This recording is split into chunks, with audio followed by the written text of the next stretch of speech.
everyone. So excited. We are back at the Kickstart Your Business Summit, and we have something unusual, a little bit different for you. We have someone's going to come and talk about what do we do with our dogs, our pets, especially if they are getting out of hand. So we have a very special business owner we want to introduce you to who works with dogs. We're going to have a lot of fun. And you know what? We've got about 10 seconds here. Why don't you go grab your dog or your cat to come watch this one with you?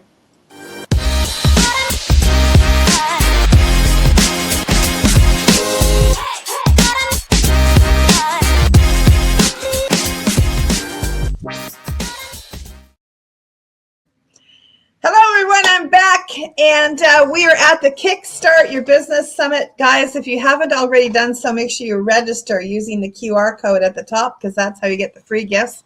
I am here with a very special guest now. Yuki is with me from Happy Furry Tail, and I had to tell you a little bit about her. She helps dog owners solve their dog behavior problems, things like aggression, lack of social skills.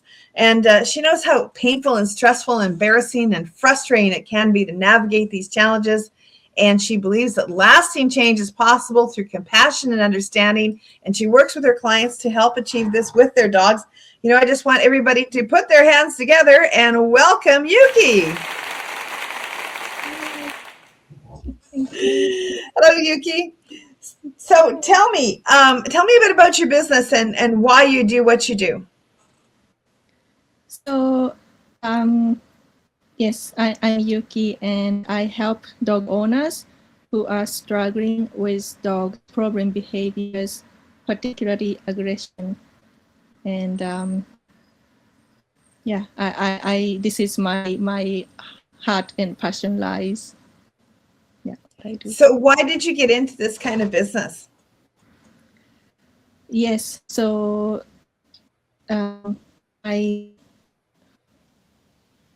my family dogs, we always had Maltese, very small, white, pretty, very cute dogs. And they were, most of the time, they are very good with us as family, but they were scared of other people and other dogs. So what happened was that any other person come and approach us, oh, they look at the dog and then, oh, they're so cute. So they want to approach and then they want to pet. And then they reach out with their hand to pet, and then our dog would snap at the person's hand. So we were very scared of it, embarrassed, and then, oh, I'm sorry, we were feeling so bad about it, right? So that kind of a situation happened over and over. We went to dog training school, and even at this dog training school, I still clearly remember this moment that me and my sister and my mom and I was the one holding the leash.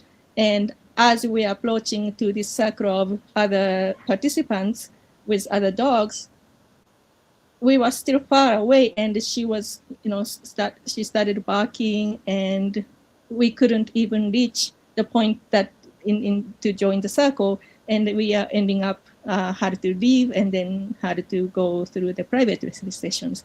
And still, after the sessions, we were still struggling. And I also remembered one of the sessions with the head trainer was that she actually used artificial hand to try to pet her head, the dog's head, and she was viciously biting that head, hand. So again, I was feeling so helpless, embarrassed.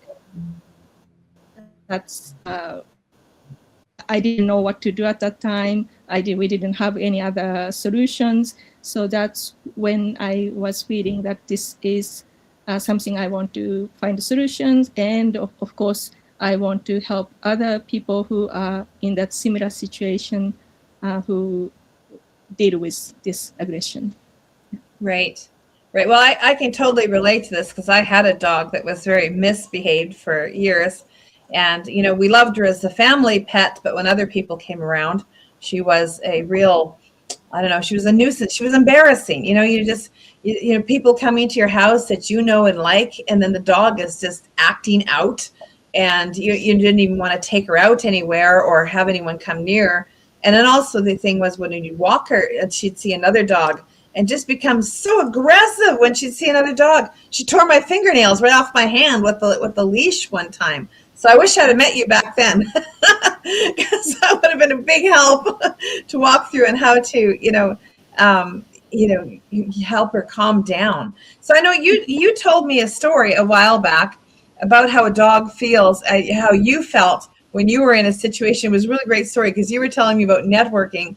And Yuki is new to the network. We've actually done some in-person networking. And her first experience with us at CIBN was she came out to a networking event. And we had to go around the room and everyone had to say what they did. And so tell everybody what happened when that situation, transpired. Yes, so I was on the spot, it's my turn, and I said, "Oh, I'm not ready," but I had to go, and just I was bursting into tears. I couldn't help, and so, I remember, okay, you can still, you can go later, and then still I was very nervous while the other people are going.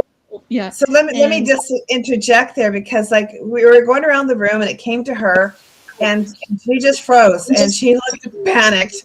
And I was in the room. I'm not always in rooms like this, but I was, and I saw what was going on.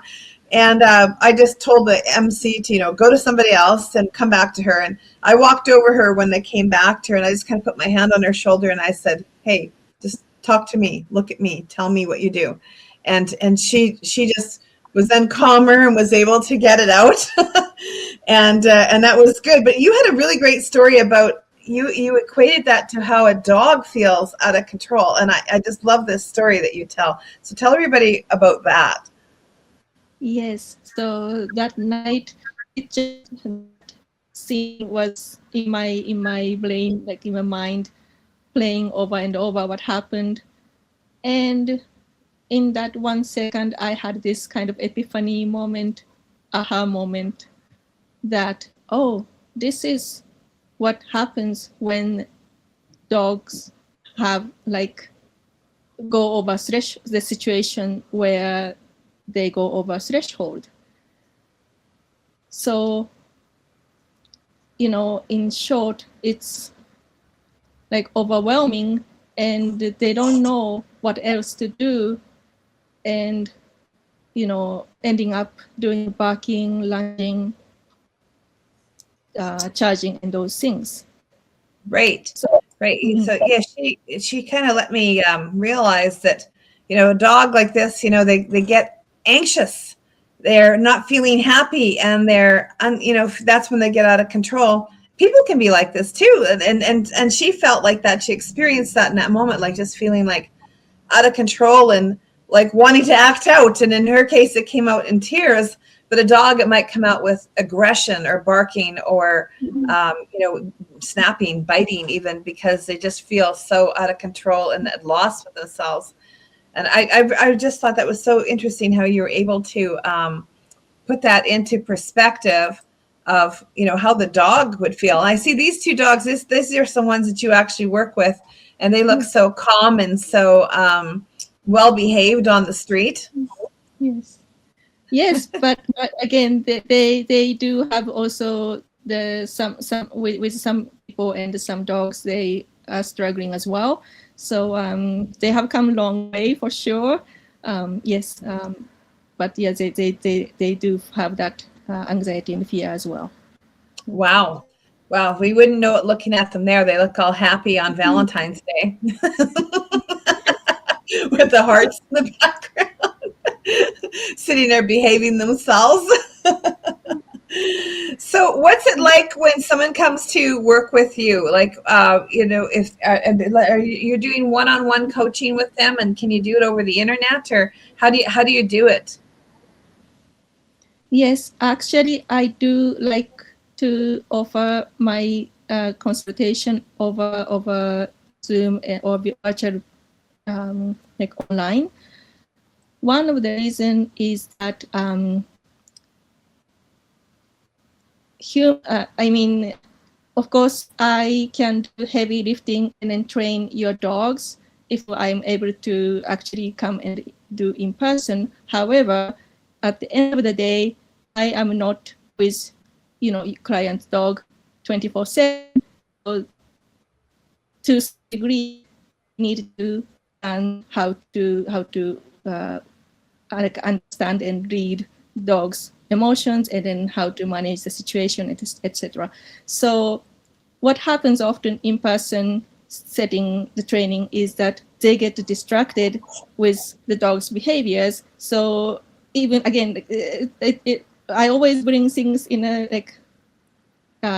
in almost like interpretation happens in my mind. Oh yeah, dogs do this and then we do this too. Like dogs get distracted and then keep calling, and then they looks like they are ignoring you, but they're just so distracted with all the things in the environment. And then that happens with human too. So we also get distracted when dogs doing something. So with leash and with treats and all the things, and then traffic, human also can't necessarily focus on what we need to learn. So in that sense, actually, it makes sense, especially in the first, that to have that basics together, human to human, and then we can start from there. So, and then of course, with camera, we can work in front of a camera.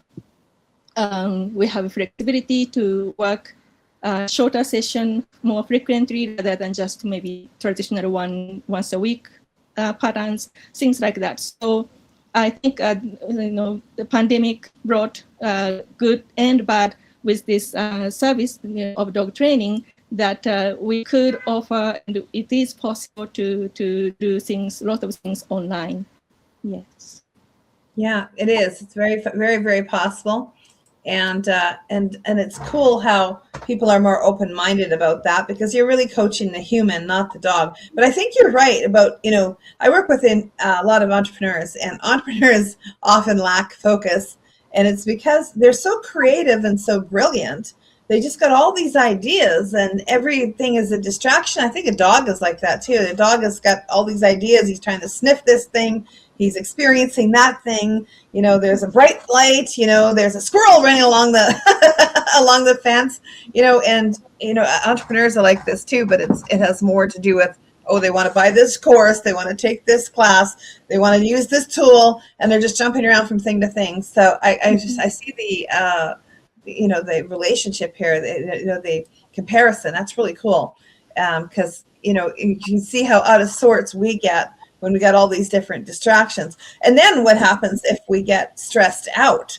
If you add some stress on top of that, we don't act out right either when we get stressed. So it's cool how she has so much empathy for the animal, and she realizes, the animal is having a stressed out moment here, and we need to calm that down. Like, if you know that your dog freaks out in front of other animals, is there a way to get ahead of that before it happens? When their dog sees another animal. Yeah, like, by bringing it around other animals more often to condition it or to prepare it in advance. Well, or is it just about our response to them? I mean, it is for sure. Step is, we need to make sure that we have small steps. So what in my own experience is that what we tend to do is we stand and watch and wait for the drama to happen. We're waiting for the drama. I mean, not just waiting if it happens, but you most likely knows that's what's going to happen. But I think, and then also part of it, of course, what else to do? We don't know what else to do, so we just stand and helpless, and I don't know what to do, and then dogs start to react.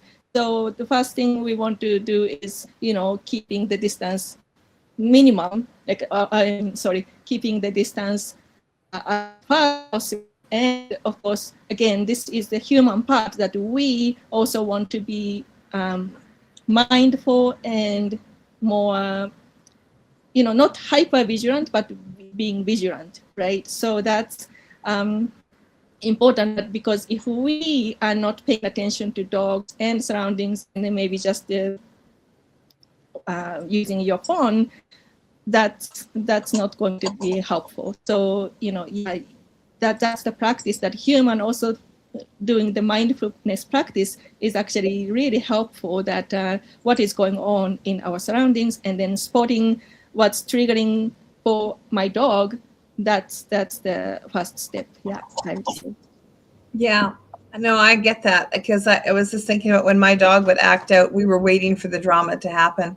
And it was almost like dealing with someone who had mental health problems. You knew they were going to be triggered by this event, but you just felt helpless, like you're just standing there watching the train wreck, like you didn't have any idea what to do to fix the problem. So yeah, okay, I get that. So as you work with people, you start to see a gradual improvement with the animal.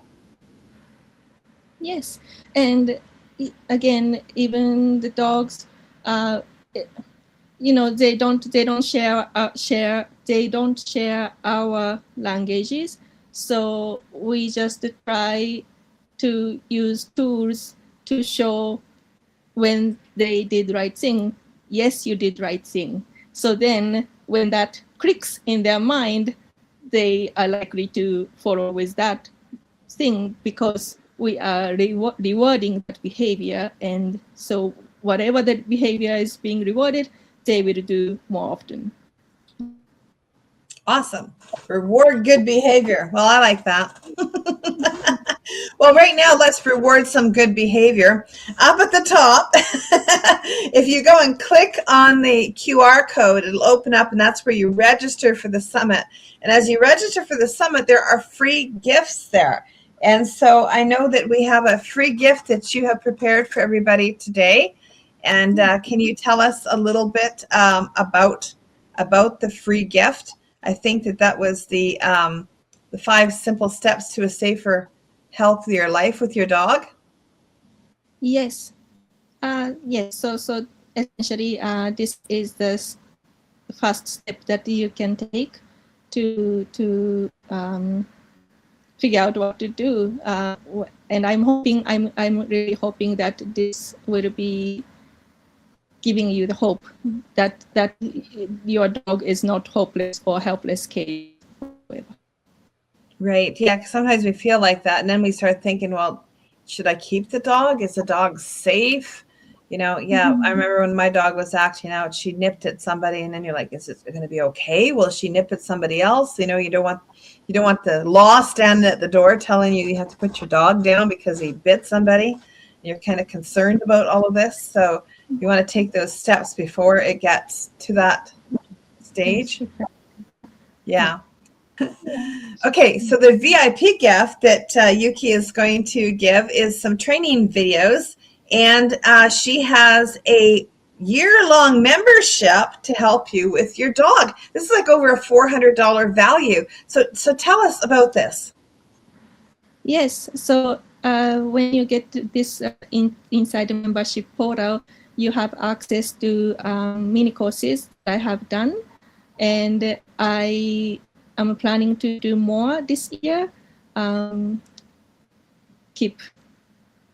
Stay tuned about this. But yes, right now I think we have a loose leash walking course and drama queen to drama free, which is essentially, again, when you are walking with your dog and then your dog would bark at other dogs and creating dramas. So okay, drama queen 2. Let's make them drama free. So the second one I have, and then also we call it resource guarding, which is guarding their food and toys and favorite spaces. That is another mini course I have in the portal. So yeah, you have access to those courses once you're in the portal. And then I'm also planning to give a Q&A, open office hours, quest that you can pop in and ask questions. Yes, so that's the membership that I'd like to give.